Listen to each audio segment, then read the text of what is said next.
La Bolsa Mexicana de Valores cierra con una pérdida de 2.16%. La Cancillería presenta la Carta Universal de Deberes y Obligaciones de las Personas. Será entregada a la ONU. Esta carta es una contribución humanista a la forma en que los seres humanos debemos mirarnos unos a otros. El secretario de Educación Pública, Otto Granados, propone a rectores de universidades públicas construir una nueva agenda educativa. El consejero presidente del INE, Lorenzo Córdoba, dice que hasta el momento no hay registro de injerencia externa en el proceso electoral. Hasta ahora no tenemos ninguna evidencia de algún tipo de intromisión. Vinculan a proceso al exsecretario de Finanzas de Quintana Roo, Juan Melquiades. 3, 2, 1. SpaceX realizó el lanzamiento del cohete más potente del mundo. Un terremoto de 6.4 grados en la escala de Richter en Taiwán deja al menos 4 muertos y más de 200 heridos.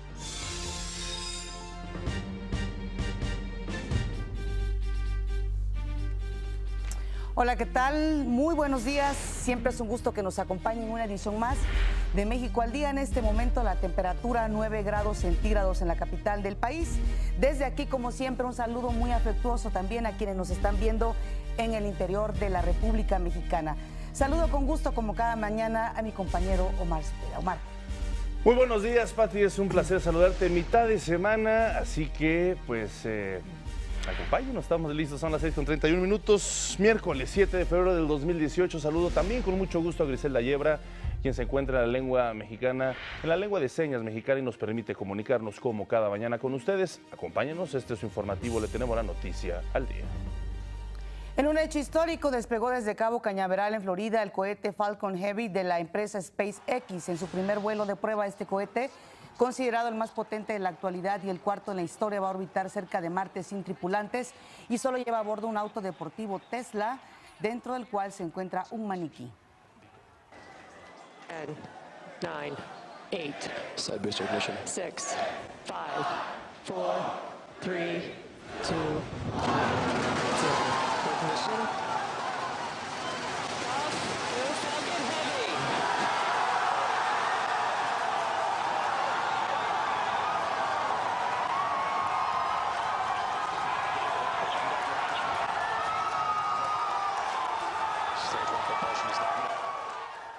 Siempre que se da un lanzamiento de estas características, causa un gran júbilo. El Falcon Heavy tiene 70 metros de alto, cuenta con 27 motores que le dan una potencia para alcanzar los 11 kilómetros por segundo y con 63 toneladas de capacidad de carga, lo que equivale a más del doble de la potencialidad de su rival más cercano, el Delta IV Heavy. El fundador de la empresa, Elon Musk, se dijo entusiasmado por lo realizado y felicitó a su equipo de trabajo. Han hecho un trabajo increíble al crear lo que en realidad es el cohete más avanzado del mundo y el mayor cohete del mundo. Todavía estoy tratando de absorber todo lo que sucedió porque me pareció surrealista. Eso fue épico. Creo que esa fue probablemente la cosa más emocionante que he visto en mi vida. El presidente Trump en Twitter felicitó a la empresa SpaceX y a Musk por este lanzamiento. Dijo que con este logro se sigue mostrando, dice Trump, el ingenio americano. Créamelo usted, un hecho que sin duda va a cambiar la conquista espacial, y Elon Musk se convierte en uno de los genios que pasará a los anales de la historia como alguien que revolucionó la carrera espacial, que revolucionó la tecnología, porque estos cohetes tienen componentes especiales, por ejemplo, que se van a reciclar. Es uno de los cohetes más baratos que se han construido, y desde el cohete que se hizo para la llegada a la Luna no se había construido algo similar. Sin duda alguna, ayer un momento histórico que cambiará los destinos de la humanidad.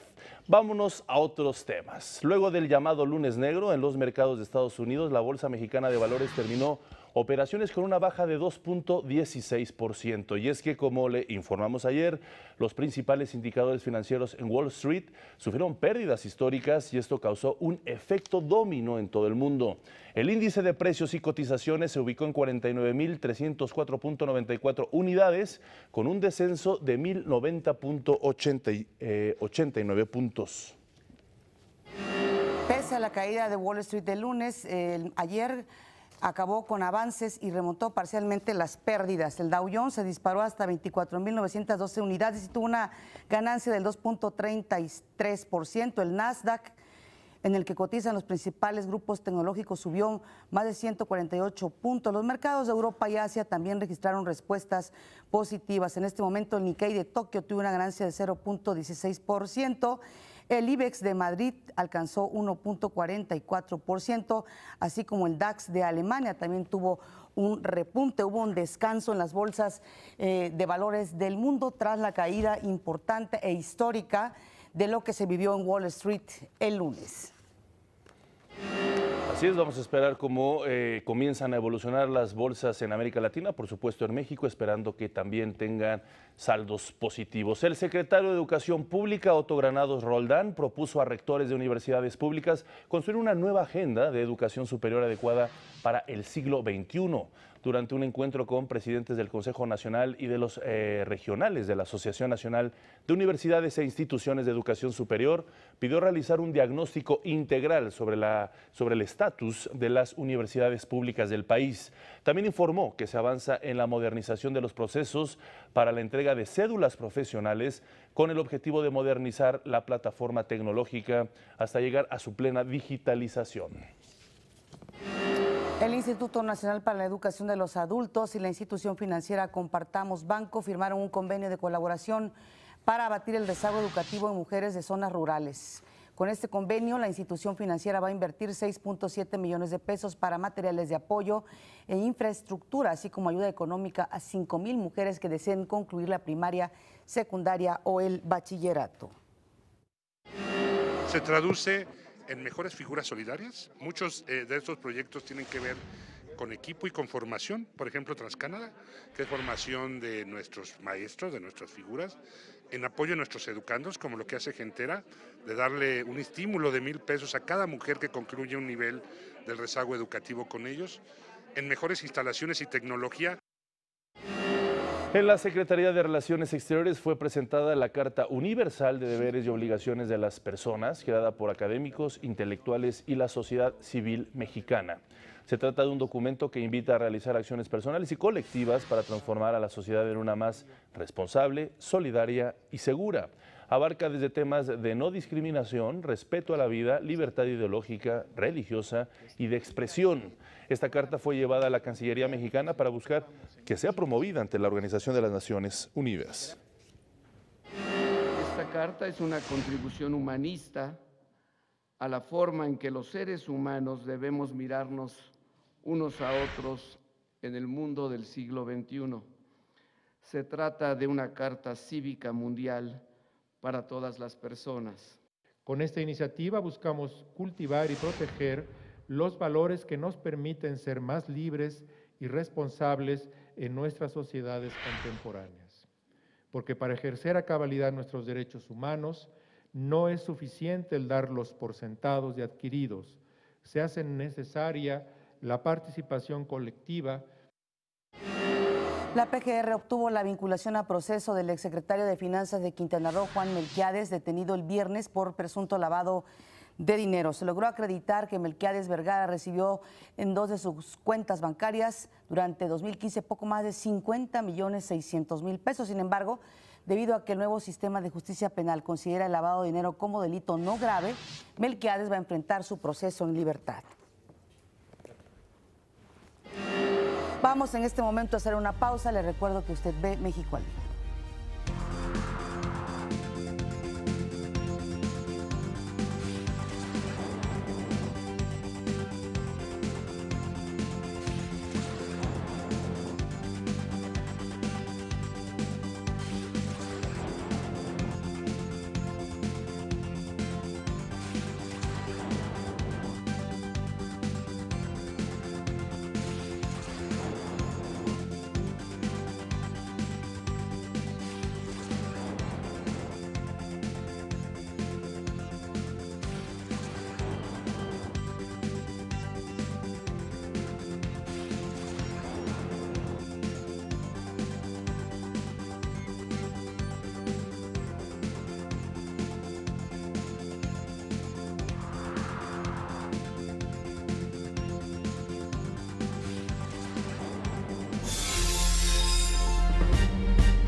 La Cámara de Diputados dio a conocer la agenda a discutir en el segundo periodo ordinario de sesiones de la 63ª legislatura que concluye el 30 de abril.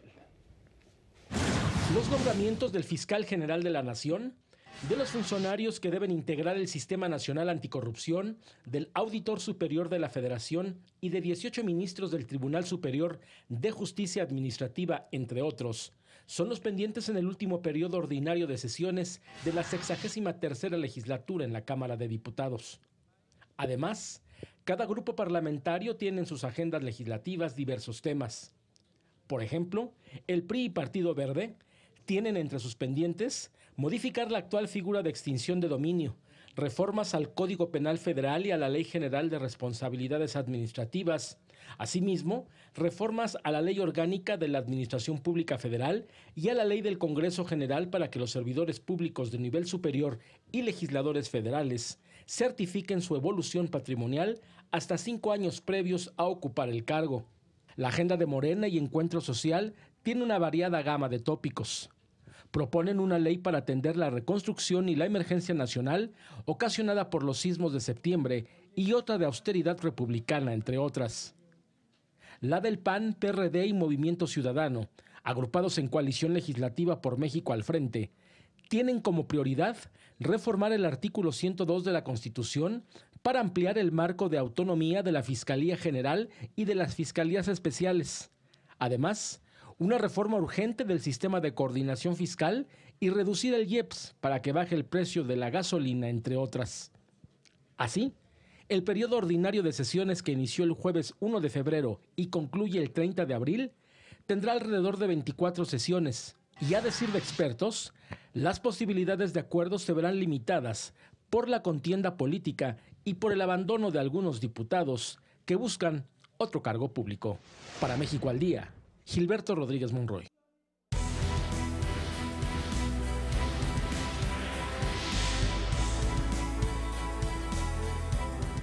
El consejero presidente del Instituto Nacional Electoral, Lorenzo Córdoba, dijo que el proceso actual será el más fiscalizado en la historia de nuestro país. Advirtió que de no cumplirse con los procesos fiscales y de rendición de cuentas que exige el INE a partidos políticos y candidatos, la elección podría anularse. Por otra parte, Lorenzo Córdoba dijo que no hay registro de injerencia de otros países en el proceso electoral de nuestro país. Ha habido quien ha dicho, por ejemplo, que desde computadoras de San Petersburgo había una entrada inusual para registros, para pedir registros del voto del extranjero al portal que el INE tiene para tal efecto. Lo cual es absolutamente falso. Hasta ahora no tenemos ninguna evidencia de algún tipo de intromisión o de presencia, digamos así, para sembrar información errónea en redes sociales desde el extranjero. El precandidato del PRI, José Antonio Meade, se comprometió a trabajar por un México justo donde no haya delincuentes ni funcionarios corruptos. En Guanajuato reiteró que su iniciativa anticorrupción busca garantizar un país con servidores públicos íntegros. Vamos a trabajar por un México justo, en donde el dinero que tengamos sea el dinero por el que trabajamos, en donde el funcionario público haga coincidir su declaración con su realidad, en donde estemos seguros que no tendremos delincuentes y funcionarios corruptos que vivan más allá de lo que su sueldo puede explicar. Hoy a las 10:20 horas participará en el 8º foro Puntos de Encuentro Emprendimiento, Factor de Desarrollo y Movilidad Social en beneficio de las familias mexicanas, esto en Monterrey, Nuevo León. Más tarde se reunirá con la militancia priista de este estado. De gira por el municipio de Santa Rita, Tlahuapan, Puebla, el precandidato de Morena, Andrés Manuel López Obrador, dijo que de llegar a la presidencia va a desaparecer el Centro de Investigación y Seguridad Nacional, el CISEN. Es poner orden y que se acabe el espionaje a los opositores. Va a desaparecer el CISEN. Al triunfo de nuestro movimiento ya no van a estar perdiendo el tiempo estos que se dedican a espiarnos. Hoy López Obrador visitará el Jardín Libertad en Colima.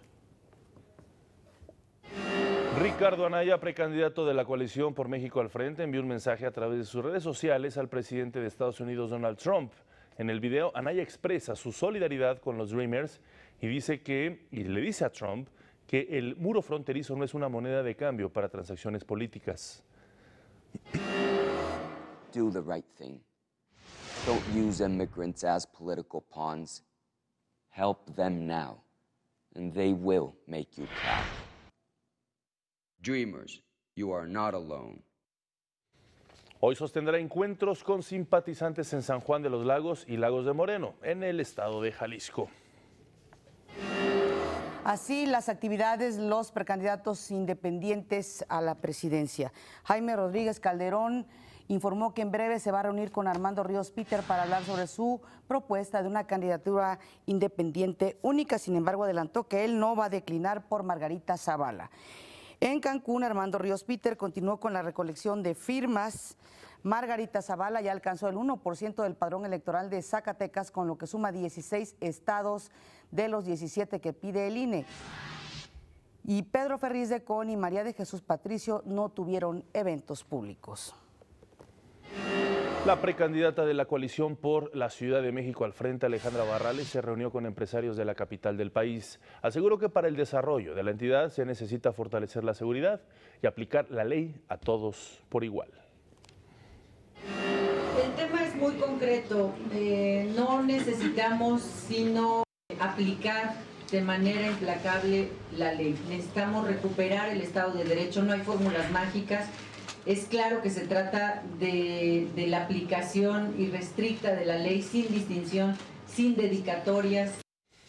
Por su parte, el precandidato del PRI, Miquel Arriola, recorrió la unidad habitacional El Rosario en la delegación Azcapotzalco. Ahí dijo que, de ganar las elecciones, restaurará la zona en la que viven más de 60,000 habitantes. Podemos ya comprometer con los liderazgos aquí un programa social para la renovación de esta unidad habitacional. También en Azcapotzalco, la precandidata de Morena, Claudia Sheinbaum, participó en el Foro Innovación y Desarrollo Tecnológico para la Ciudad de México, en donde afirmó que la tecnología puede mejorar la vida de los capitalinos. Vamos a hacer una breve pausa, regresamos con más información.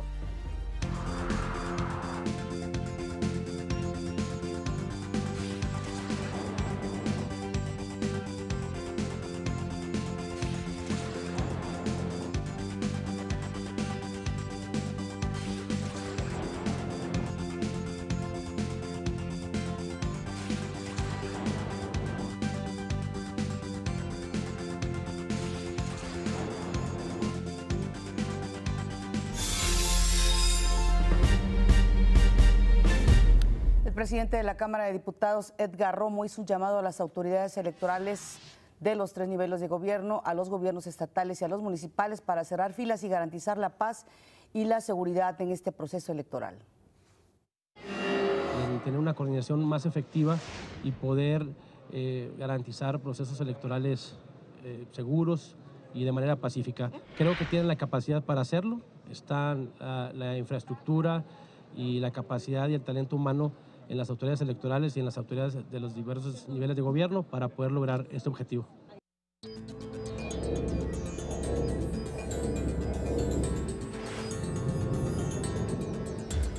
En información internacional, el presidente de los Estados Unidos, Donald Trump, ordenó la creación de una oficina dedicada a identificar a aquellos inmigrantes o visitantes que puedan representar una amenaza para la seguridad de su país. Con ello se busca unificar las bases de datos de las distintas agencias y departamentos para detectar pronto las amenazas.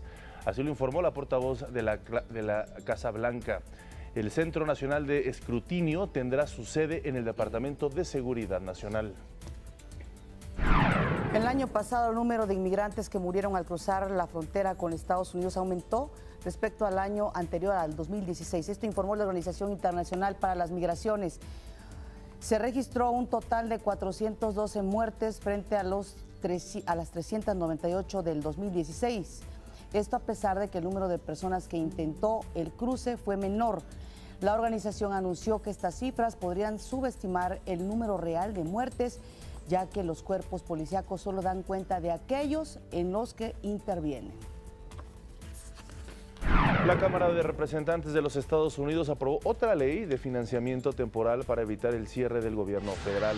Con 245 votos a favor y 182 en contra, fue aprobado el proyecto de ley para extender el financiamiento de la mayoría de las agencias federales hasta el 23 de marzo. Esto horas después de que el presidente Donald Trump dijera que le encantaría, así lo dijo, una paralización del gobierno si la medida no incluye propuestas sobre inmigración. En Taiwán se registró un sismo de 6.4 grados en la escala de Richter que provocó la muerte de al menos 4 personas, más de 200 heridas y el derrumbe de varios edificios. A pesar de lo aparatoso que se ve en las imágenes, pues el número de muertos, por fortuna, solamente llegó a 4. La zona más afectada de la zona turística de Hualien, hubo cortes de luz y el cierre de vialidades. Equipos de rescate trabajan en la remoción de escombros sin dar ayuda a la población afectada. Un apagón paralizó la capital y otros 2 estados en Venezuela. Al menos la mitad de la línea principal del metro en Caracas y otros medios de transporte saturados o imposibilitados inmovilizaron a cientos de personas que terminaban su jornada laboral, obligándolas a caminar por las oscuras calles, pues ya rumbo hacia sus hogares. El incidente, según informó la compañía estatal Corpoelec, no ha sido atribuido a una causa definida. En París, la Torre Eiffel fue cerrada a los turistas y a los visitantes debido a las intensas nevadas que afectan a la capital de Francia. El gobierno decretó alerta naranja debido a la densa capa de nieve y el hielo que cubre las calles.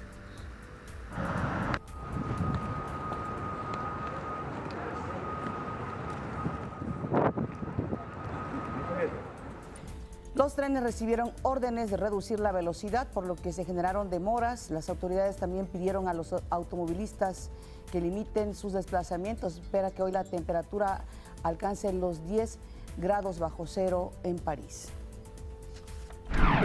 Un juez del Reino Unido falló en contra de retirar la orden de arresto del fundador de Wikileaks, Julian Assange, y se ha negado a permitir que salga libremente de la embajada ecuatoriana. Mark Summers, abogado del activista, argumentó que Assange ya ha pasado 5 años y medio en condiciones similares a la prisión. Sin embargo, Aaron Watkins, representante del servicio de la Fiscalía del Reino Unido, calificó estos argumentos de insostenibles y como un intento de distorsionar la legislación. Por su parte, luego del anuncio de las autoridades británicas, el presidente ecuatoriano Lenín Moreno declaró que su país mantendría la protección para Assange. Es un problema que no resulta cómodo bajo ninguna circunstancia. Sin embargo, nosotros hicimos un compromiso desde el primer momento del gobierno, seguir protegiendo la vida del señor Assange, que pensamos que corre peligro. El bloque conservador que lidera la canciller de Alemania, Angela Merkel, y el Partido Socialdemócrata de Martin Schulz alcanzaron un acuerdo de coalición para gobernar Alemania, según lo informó el jefe de gabinete de la canciller Merkel. Es un día realmente bueno para nuestro país. La posibilidad de que pronto tengamos un nuevo gobierno es muy grande. Tenemos un acuerdo de coalición que significa cosas positivas para muchos ciudadanos. Y ahora todos queremos tomar una ducha, porque tuvimos una negociación larga y dura en las últimas horas. Así es, se acabó esta incertidumbre en Alemania que se venía consolidando desde septiembre, cuando se celebraron elecciones y no hubo una mayoría en el Congreso, pero eso sí, amenazó la extrema derecha, pues alcanzó importantes escaños en el Congreso. Con esto se tranquilizan las aguas en la política alemana. En otros temas, la Secretaría de Comunicaciones y Transportes firmó un memorándum de entendimiento con la Agencia Canadiense de Transporte en materia de regulación ferroviaria. Esto con el propósito de facilitar la cooperación y el intercambio de información a fin de establecer mejores prácticas e impulsar el desarrollo general en este sector. Yuriria Mascot, subsecretaria de Transporte, destacó que en lo que va de la administración del presidente Enrique Peña Nieto, el transporte de carga y pasajeros han crecido 13 y 27% respectivamente. Vamos a nuestro primer resumen.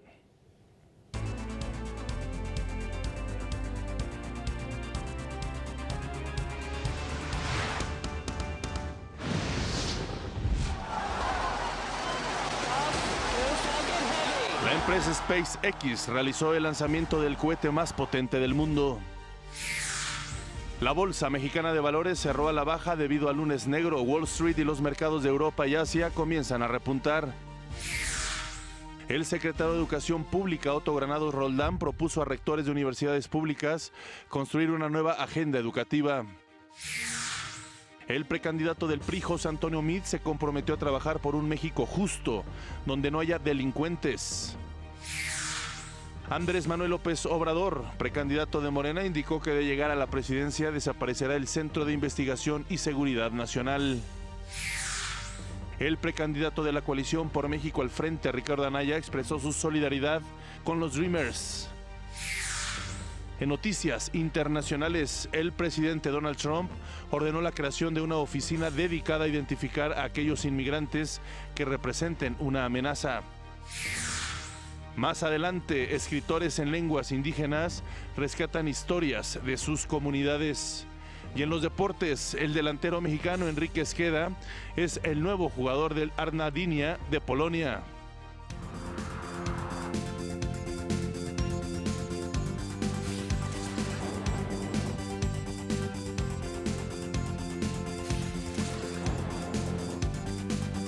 Esta mañana nos da mucho gusto que esté aquí en el Estudio de México al Día. Esta mañana damos la bienvenida al Estudio de México al Día. Tras la caída espectacular en Wall Street, pues hoy los mercados respiran con aparente tranquilidad. Pero nos comunicamos con el doctor Arturo Guillén, él es profesor e investigador del Departamento de Economía de la UAM Iztapalapa. Doctor, gusto en saludarlo. Antes que nada, muy buenos días. Para entender qué fue lo que ocurrió el lunes y cómo interpretar lo que está pasando en estos momentos en los mercados internacionales. Muy buenos días. Buenos días, Pati y Omar. Encantado días. de estar en su noticiero y de entrar en contacto con su auditorio. Gracias. ¿Qué pasó el lunes y cómo ve la reacción hoy, doctor? Bueno, mire, pues para mí no fue una sorpresa. Desde luego son cosas que no se esperan de un día para el otro, pero que a las que hemos estado acostumbrados en los últimos años. Mi punto de vista es de que este crack, porque de hecho se trata de un crack en el sentido de que la caída fue importante, una caída de 9% en la bolsa de Nueva York, y pues se habla de que cuando la caída rebasa el 10% estamos en medio de un crack, y eso fue lo que realmente está pasando. Desde luego no quiere decir que estamos entrando ya en una nueva crisis, pero lo que nos muestra es que la crisis de 2007 no está resuelta en muchos sentidos, ¿no?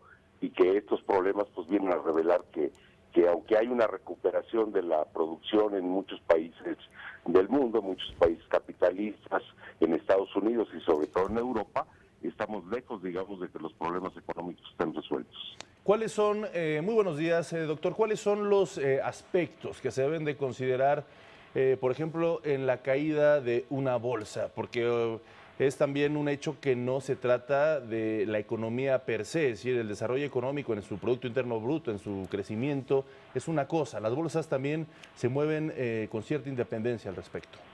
Sí, no, claro, desde luego es una caída de la bolsa y por fortuna no estamos frente a una caída de la producción. Lo que tendríamos que ver primero es si esto va a continuar. En mi opinión, creo que aunque hay mucha volatilidad y como ustedes señalaban en su noticiero, se ha presentado el día de ayer una cierta recuperación, es un problema que probablemente siga, porque está ligado al alza de las tasas de interés en los mercados de bonos. O sea, fue el mercado de bonos el detonador de este problema. Desde luego que esto no quiere decir que ya la producción se va a afectar. Creo que va a depender mucho de cómo respondan los bancos y las instituciones financieras a esta caída de la bolsa. Porque como sabemos, la bolsa no solo se mueve con recursos propios, ¿verdad?, sino que la gente se endeuda para comprar títulos, para comprar acciones, para comprar bonos.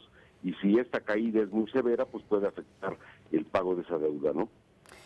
Doctor, algunos analistas señalan que el aumento en el empleo allá en los Estados Unidos y también en los salarios pudo haber impactado o pudo haber hecho que pues hubiera esta presión en la bolsa de valores. Sí, desde luego que hay una preocupación de que la inflación repunte, porque además, como sabemos, la Fed, o sea, la Reserva Federal, el Banco Central norteamericano, está en un proceso de normalización de la política monetaria y está buscando elevar las tasas. Y por otro lado, esa preocupación se agrava con la decisión del gobierno de Trump de hacer una reforma fiscal que reduce los impuestos a la gente, pero que tiene un efecto en el déficit del presupuestal, es decir, en el déficit fiscal del gobierno norteamericano. Si el déficit crece, como es de esperar por muchos analistas, eso quiere decir que Estados Unidos tiene que emitir más deuda y eso se va a reflejar en un aumento de las tasas de interés. Bueno, pues hoy se espera también que la Bolsa Mexicana de Valores, por por lo que hemos visto en las últimas horas, tanto en Estados Unidos con la recuperación y también en Europa, en Asia, también se recupere esta jornada.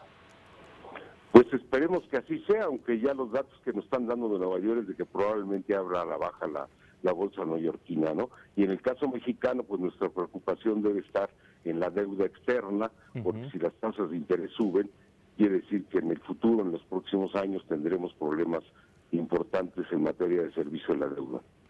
Muy bien, doctor, pues le agradecemos mucho que haya expresado sus comentarios, sus opiniones al respecto en un momento singular dentro de la volatilidad, como usted lo decía, financiera, principalmente encalladas en las bolsas de valores. Gracias, muy buenos días, que pase un excelente día. Al contrario, gusto en saludarlos. Gracias. Y bueno, en otros asuntos, la Comisión Reguladora de Energía informó que, derivado de los casos atípicos de facturación eléctrica en los sectores industria, servicios y comercio, aprobó modificar la fórmula para el cálculo de la tarifa de luz. Señaló que las adecuaciones aminorarán los incrementos en los cobros de aquellos usuarios que reportaron alzas pronunciadas en sus recibos. Agregó que esta modificación no tiene efectos sobre los sectores doméstico y agrícola. En las instituciones del gobierno federal, las mujeres ocupan 53.5% de la plantilla laboral, una cifra mayor al 45% del 2015. Esto de acuerdo con el estudio sobre la igualdad entre mujeres y hombres en materia de puestos y salarios en la Administración Pública Federal 2017. Un diagnóstico estadístico indispensable para hacer notar los avances de las instituciones del gobierno federal en materia de equidad laboral con perspectiva de género, así como las áreas de oportunidad que deben fortalecerse o desarrollarse. Arely Gómez, secretaria de la Función Pública, precisó que desde el 2015 a la fecha se avanzó en el tema de la brecha salarial, pues se redujo entre 5 y 10%, mientras que el Comisionado Nacional de los Derechos Humanos, Luis Raúl González Pérez, dijo que la ocupación de las mujeres en puestos de mando aún es muy bajo. Las mujeres continúan teniendo una participación marginal en las decisiones de mando y poder que definen el destino de México. Su presencia dentro de la fuerza laboral burocrática se concentra en los puestos de menor nivel, ya que en promedio tan solo el 36.4% de los niveles de mando medio y superior son ocupados por mujeres. Vamos a hacer una pausa. Usted ve México al día.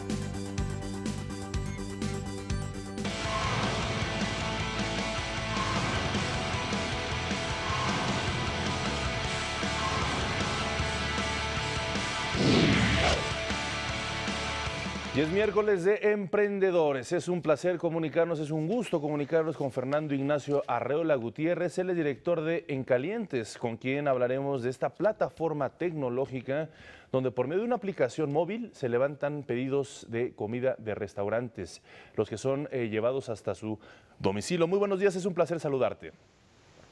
Hola, buenos días. Gracias por la invitación. Pues es un placer platicar al respecto, cómo ya estas nuevas apps están impactando, sin duda, en el día a día de las personas de todo el mundo. Sí, así es. La verdad es que nos está tocando ser parte de una revolución tecnológica y afortunadamente estamos dentro de ella, ¿no? Hola, ¿cómo te va? Me da muchísimo gusto saludarte. Te mando un saludo hasta Aguascalientes.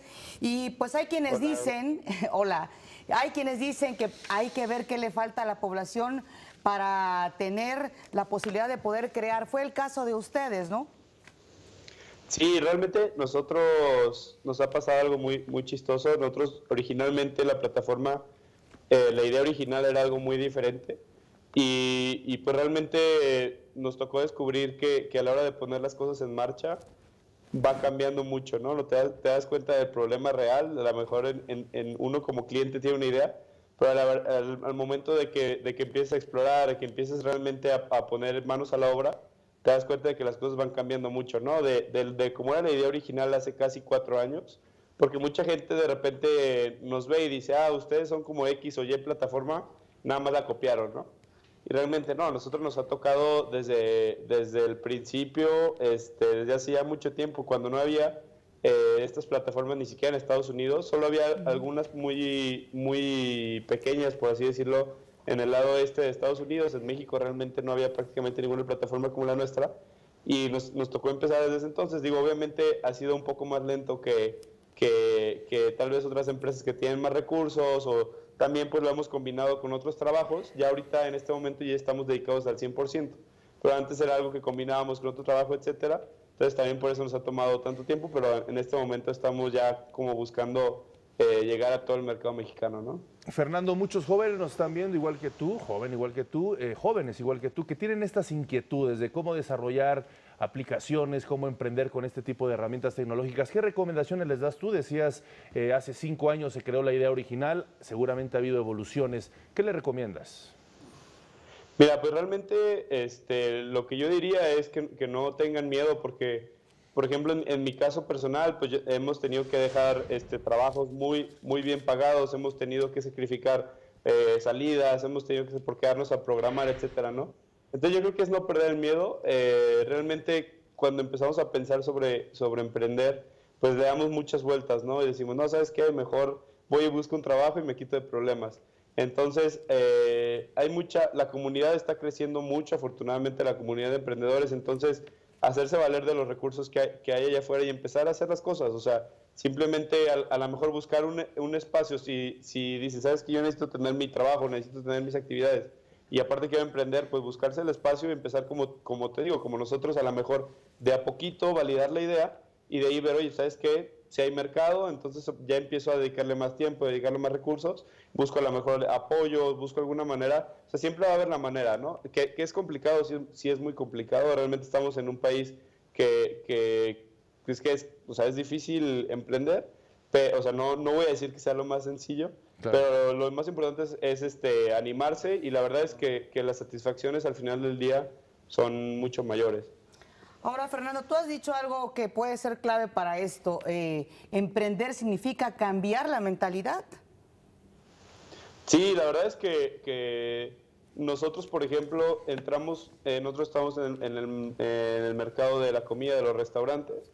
Nosotros nos tocó, personalmente, y con los primeros colaboradores, nos tocó personalmente ir a tocar puertas, ¿no? Cuando no había, por ahora estamos operando en Aguascalientes, y en ese momento no había ninguna plataforma donde tú pudieras, por medio de una aplicación, obtener algún servicio e incluso meter tu tarjeta, etcétera, ¿no? Y para los restaurantes también es algo completamente nuevo, ¿no? O sea, oye, ¿cómo me vas a detener mi dinero 7 días en lo que me pagas, etcétera? ¿Cómo puedo tener una computadora? De eso hasta el servicio al cliente, ¿no? O sea, claro.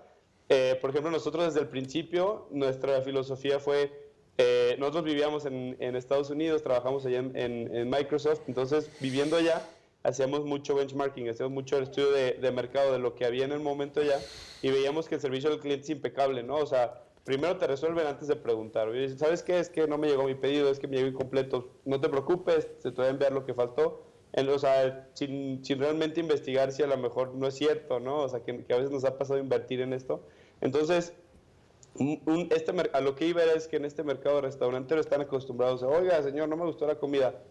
Pues, ni modo, ¿no? O sea, sí hay quien tiene mejor servicio al cliente, pero en general nos dimos cuenta que era un mercado muy tradicional, que la respuesta es la gente tiene que gritar para que se les escuche, etcétera, ¿no? Y nosotros desde el principio nuestra filosofía fue todo lo contrario. Es que vamos a atender rápido. Entonces, ahorita yo creo que ese es realmente el mercado, el valor de las empresas nuevas que están siendo disruptivas, que no es lo que nosotros estamos tratando de hacer. Cambiar un mercado donde la gente está acostumbrada a algo, donde la gente está acostumbrada a todo completamente tradicional, y estamos llegando con nueva tecnología, y pues a veces toca, pues, o sea, al principio toca poner mucho de tu parte, poner todo al alcance de las personas, y ya que empiezas a sentir... Sí, oye, Fernando, y a partir de esto que estás comentando, muy importante, emprender es una tarea... no es una tarea solitaria, es una tarea en equipo, es una tarea también de saberte asesorar por expertos, saberte alinear a ciertas visiones que se empiezan a generar. Sobre esto, ¿qué nos puedes platicar? ¿Quiénes los han apoyado? ¿Quiénes han estado cerca de ustedes? ¿Qué instituciones? ¿Qué universidades? Porque esto se abre, ¿no?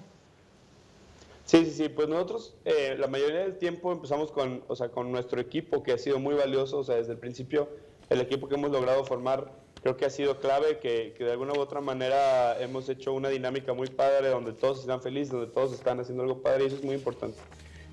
Ya recientemente, a partir del 2017, nos acercamos con la incubadora Startups aquí en Aguascalientes, que nosotros estuvimos buscando cerca de la ciudad, y la verdad, o sea, en Guadalajara, etcétera, y esta incubadora nos abrió las puertas, nos atendieron rápido, nos dieron un apoyo rápido.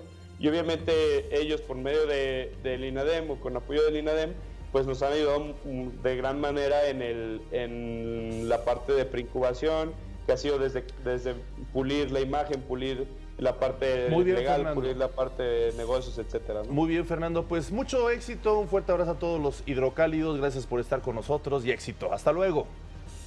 Gracias, adiós. Una pausa, regresamos.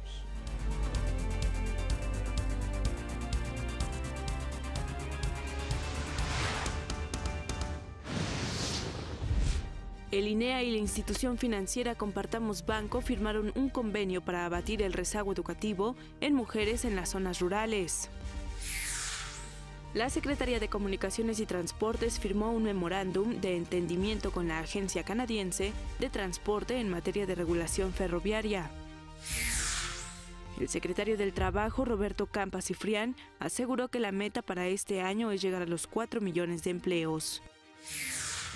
Esta mañana, el doctor Arturo Guillén, profesor investigador del Departamento de Economía de la UAM Iztapalapa, nos habló sobre el desplome de los mercados financieros. Lo que nos muestra es que la crisis de 2007 no está resuelta en muchos sentidos, y que estos problemas pues vienen a revelar que aunque hay una recuperación de la producción en muchos países del mundo, muchos países capitalistas, en Estados Unidos y sobre todo en Europa, estamos lejos, digamos, de que los problemas económicos estén resueltos. El exsecretario de Finanzas de Quintana Roo, Juan Melquiades Vergara, detenido por presunto lavado de dinero, fue vinculado a proceso.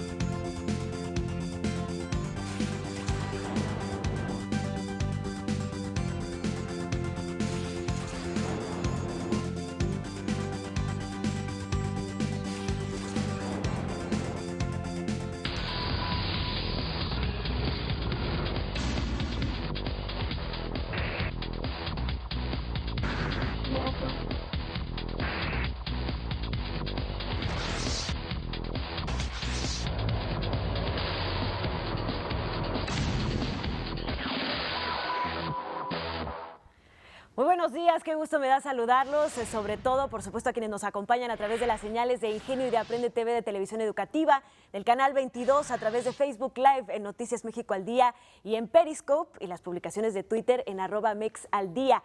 Vamos a detallar un poco más esto con lo que abrimos el noticiero el día de hoy, el lanzamiento del Falcon Heavy de SpaceX, el cohete más potente que ha creado esta compañía y el cohete más potente activo en la actualidad.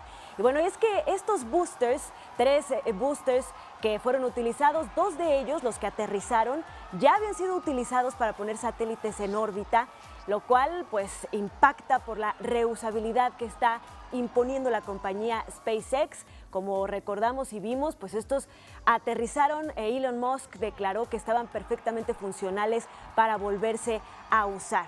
El Tesla que lanzaron, pues ahora se encuentra viajando a miles de kilómetros por hora. Se pretendía que llegara a colocarse en una órbita alrededor del Sol, que llegara de alguna forma a tocarse con una órbita en Marte. Sin embargo, pues parece que esto no se va a lograr del todo. El carro está pues más bien fue expulsado mucho más rápido y con mucho más potencia de lo que se esperaba. Esto pues no quiere decir que haya salido mal la misión, sino que salió incluso mejor de lo que se esperaba, porque la energía que se utilizó fue mucho menos de la que se pretendía para alcanzar su objetivo. Esto pues es histórico porque nos permite llevar cargas mucho más pesadas a lugares como hasta Marte, incluso a Plutón. Y bueno, se pretende, Elon Musk declaró en su conferencia de prensa, hacer una prueba tripulada de su cápsula Dragon, que sería la que llevaría a seres humanos a Marte, probablemente a finales de este año. Pero seguiremos compartiendo más detalles de este impresionante lanzamiento del Falcon Heavy. Sin embargo, hoy estamos de manteles largos, de plácemes aquí en el Estudio de México al Día, porque nos acompañan mejor dicho, Pablo Antón Ortiz. Él es cofundador de Jalisco Talent Land, y Sharon Flores, directora de contenidos de Talent Network. Y vamos a hablar con ellos precisamente de Jalisco Talent Land, algo que va a suceder aquí en nuestro país y que precisamente tiene que ver con todo esto, con la innovación y con el futuro que nos espera. Muy bienvenidos sean. Muchísimas gracias de tenernos en este programa. Cuéntenos, ¿de qué se trata Jalisco Talent Land? Bueno, pues Jalisco Talent Land es, como su propio nombre indica, de talent, un encuentro para talentos de todo México, ¿no? Vamos a tener del 2 al 6 de abril en Jalisco, en Guadalajara, pues 30.000 talentos de todo México congregados, disfrutando de todo lo que le vamos a brindar: contenidos, networking, hackathon, en fin, muchísimas actividades que van a ocurrir en esos 5 días tan maravillosos que vamos a pasar todos. ¿Cómo han decidido los contenidos de este maravilloso evento? Porque vamos a tener incluso a Sofía, la primera ciudadana robot del mundo, de Arabia Saudita, por supuesto. Vamos a tener un hackathon en el que se buscarán soluciones de gobierno junto con GovMX. Cuéntenos, ¿cómo decidieron esos contenidos? Pues este año, la verdad, estamos muy contentos porque hemos trabajado, pues, junto con la audiencia. Lanzamos una plataforma en donde ellos nos hacían las propuestas, qué es lo que querían escuchar, qué es lo que querían de talleres, de conferencias, y la verdad es que ha resultado una gran apuesta. Hemos tenido contenido de mucha calidad. Sofía Robot, como mencionas, la verdad es que estamos entusiasmados a ver qué nos va a decir, qué nos va a platicar. ¿Qué nos dirá a los mexicanos? Exactamente, nos va a contar un chiste, nos va a contar sobre su inteligencia artificial, bueno, muchas cosas. Además tenemos una triada de hackers, el mexicano Andrés Velázquez, que tiene un perfil de hacker como muy específico, Chema Alonso, un español también muy reconocido, que también es hacker, y por último, pues el famosísimo Kevin Mitnick, ¿no?, que ha sido un hacker perseguido por el FBI, que antes era cracker y que ahora, bueno, ya se dedica a hacker y es, bueno, consultor de muchísimas empresas. Y además se pretende, pues, precisamente que este proyecto impulse los talentos y la innovación local, ¿no? Claro. ¿Cómo han tratado de lograr esto? Para nosotros el objetivo de este evento no es, aparte de hacer un gran evento donde se divierta a todos los apasionados por la tecnología y por todo ese ecosistema STEM, ¿no?, de ciencia, tecnología, ingeniería, matemática, todo este mundo en el que nosotros pues llevamos trabajando mucho tiempo. Aparte de hacer una gran fiesta de eso, lo que nosotros queremos hacer son objetivos muy claros. Nosotros queremos identificar todo el talento que hay en México, traerlo a este evento y vincularlo con quien lo necesite. Claro. Es decir, hay muchas empresas, muchas instituciones, muchas entidades que necesitan de ese talento para hacer crecer su negocio, para hacer crecer sus economías o para hacer crecer las propias instituciones. Y eso es lo que nosotros pretendemos, es el fondo de todo esto. Está organizado en varias secciones, digamos. ¿Cuáles son estas secciones y qué es lo que vamos a poder ver? Pues justo el talento es muy diverso y tenemos una zona para cada uno de ellos, para los creativos, para los developers, para los hackers, para los que están metidos en el tema maker, robótica, todo el tema de drones. También vamos a tener una zona nueva que se llama Futureland y ahí vamos a tocar temas de blockchain, que es un tema que ahorita pues está muy en boga y queremos que se hablen desde criptomonedas hasta todas las implicaciones que pues ya en un futuro muy cercano vamos a estar pues lidiando con ellos día con día. Según tengo entendido, pues ya las localidades están agotadas, pero ¿cómo puede seguir la gente este evento, compartir, participar? Porque hay muchas formas de participar. Bueno, desgraciadamente el que quiera comprar una entrada, pues como tú lo has dicho, ya tenemos sold out, no se puede comprar, pero sí va a haber algunas instituciones, universidades que todavía tienen algunas becas, entonces pues tienen que estar muy atentos a las redes, a nuestras redes, a las redes de las instituciones que están promocionando estas becas para todavía tener acceso. Y después pues pueden seguirnos a través de nuestros canales, pues en streaming, todos los contenidos que vamos a ofrecer. Pues maravilloso, los felicitamos por esta increíble iniciativa que además planea hacerse en otros países también de la región. Sí, ya estamos hablando con Colombia, ya mismo vamos a tener, en agosto vamos a tener el primer evento Talent Woman, que también está dentro de nuestro ecosistema, Ecuador, Guatemala, España, etcétera, etcétera. Pero vaya, con estos países nos conformamos el 2018. Enhorabuena y pues también sigan México al Día, donde le daremos toda la cobertura, toda la información que se estará generando en Jalisco también. Gracias por haber estado aquí en el estudio. Vamos a una breve pausa y regresamos. Esto es México al Día.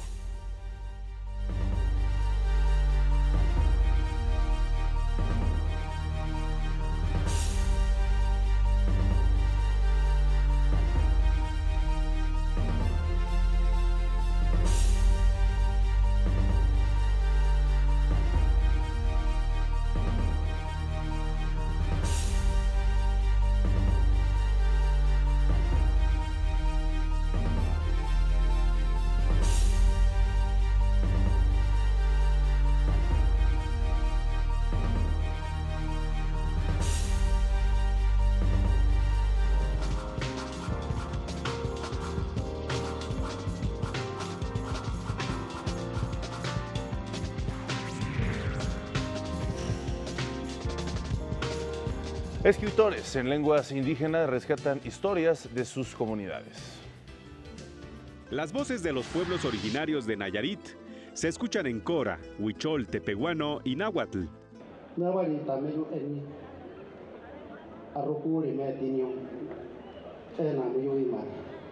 En sí, la lengua mexicanera, como se le conoce en el español,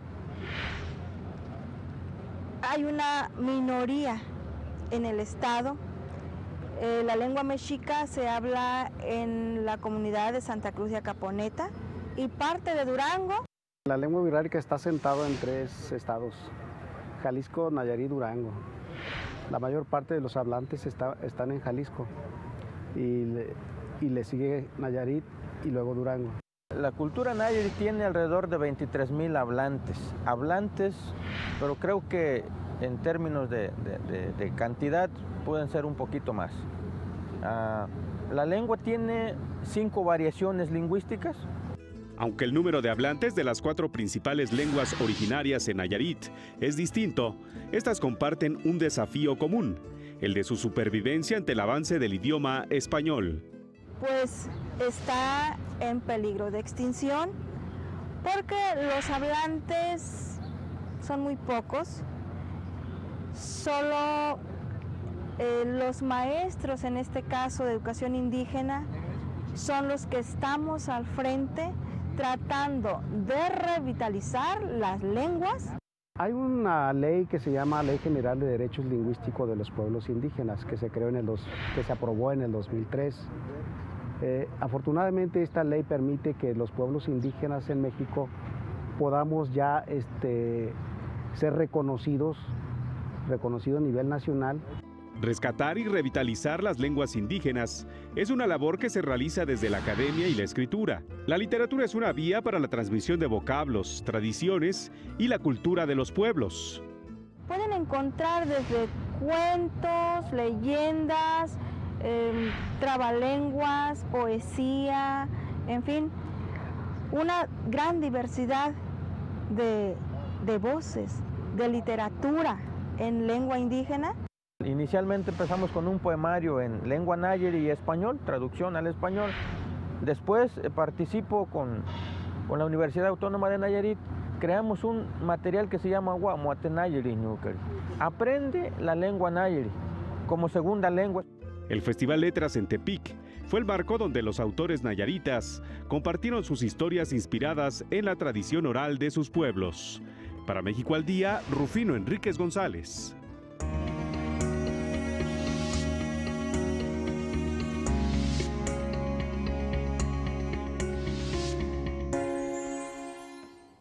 Miércoles de Tacuba 8 y está con nosotros en el estudio Aarón Polo. Él es subdirector de comunicación del Museo Nacional de Arte, con quien vamos a hablar de una exposición muy especial porque es una exposición fotográfica de las esculturas del Munal que se está exhibiendo nada menos que en Grecia.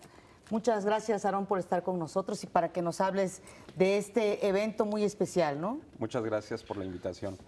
Pues me resulta como bastante interesante iniciar este año en Tacuba 8 hablando de este tipo de proyectos, porque son justamente proyectos que son eclipsados por las exposiciones que ocurren dentro del museo, ¿no? Y además con la gran exposición que viene ahora, pues es importante hablar de estos proyectos que merecen su propia atención. Hay mucho trabajo detrás de ello, es un proyecto bastante sui generis, porque ante las imposibilidades que se suscitan a veces de transportar obra, asegurar y sobre todo escultura, que es mucho más complicado, encontramos otros canales de poder generar este tipo de proyectos. Esta exposición fotográfica que refleja 14 piezas de las más representativas de toda la colección de escultura de la Gliptoteca que tiene el Museo Nacional de Arte, son las más representativas en cuanto a influencia directa de la cultura grecolatina. A través de la Asociación Mexicana de Estudios Clásicos y el Instituto de Investigaciones Filológicas de la UNAM, se generó un vínculo y un interés particular por varios estudiosos nacionales y extranjeros por mostrar los ecos de la cultura grecolatina en México. Una vez que se generaron el año pasado un congreso internacional que siempre ocurre en la UNAM sobre estudios clásicos, se montó esta exposición fotográfica y también desde entonces se tenía el interés por parte de varias instancias culturales en Atenas de llevarla, de mostrarlo allá, ¿no? Entonces así nace este proyecto y la manera de sortear como estos obstáculos de poder mover escultura, pues era mandar como reproducciones fotográficas, ¿no? Claro, las obras de las esculturas, ¿de quiénes son? Son diferentes artistas, algunos españoles, como Manuel Tolsá, por ejemplo. Aparece una fotografía de una maqueta que él mismo hizo del caballito que está justo enfrente del Museo Nacional de Arte. También hay obra de Manuel Vilar, de Gabriel Guerra, de José María Labastida, etcétera, etcétera. Son como algunos ejemplos de artistas que toman de referencia directa, siendo alumnos de la Academia de San Carlos, la primera academia de arte que hay en América, muestran justamente como esta influencia. De todas formas, es casi como ineludible no pasar por la cultura grecolatina, ¿no? Claro. Ya sea como un eco o ya sea en un periodo totalmente contemporáneo o modernista que trata de negarlo, siempre existe esa referencia, ¿no? Claro. ¿Por qué en Grecia y cómo ha sido la recepción hasta este momento de esta exhibición? Esta exhibición se montó el 16 de enero, se inauguró el 16 de enero en el Centro Cultural Melina, y sobre todo es como una revisión histórica que los griegos quieren hacer sobre qué tan latente, qué tan importante ha sido la cultura grecolatina, sobre todo de este lado del Atlántico, ¿no? Cuáles son como las influencias, cuál ha sido como el devenir de la influencia de esta cultura. En la inauguración fue bastante como difundida en Atenas con un especial interés, ¿no? Y me parece como sorprendente que sorprenda a los propios griegos que haya como esta repercusión cultural. Es la cuna, una de las cunas de las civilizaciones del arte. Sí. Bueno, pues muy interesante, muchas felicidades. El Munal siempre poniendo en la vanguardia con estas grandes interacciones con otros países. Muchísimas gracias por estar con nosotros, Aarón. Gracias, Aarón. Gracias. Gracias. Vamos a una pausa, regresamos.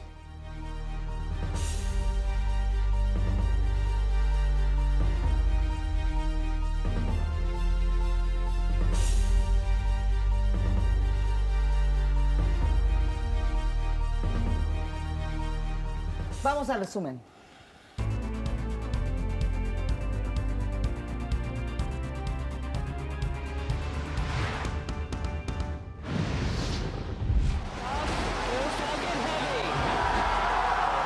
La empresa SpaceX realizó el lanzamiento del cohete más potente del mundo. La Bolsa Mexicana de Valores cerró a la baja debido al lunes negro. Wall Street y los mercados de Europa y Asia comienzan a repuntar. El secretario de Educación Pública, Otto Granados Roldán, propuso a rectores de universidades públicas construir una nueva agenda educativa.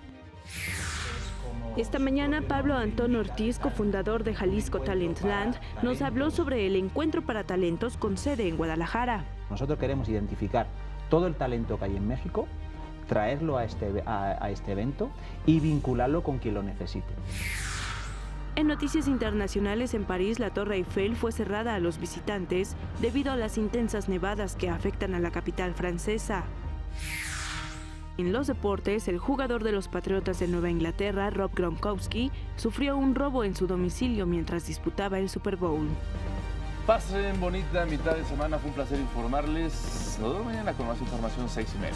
Este es un esfuerzo informativo de Televisión Educativa. Chao.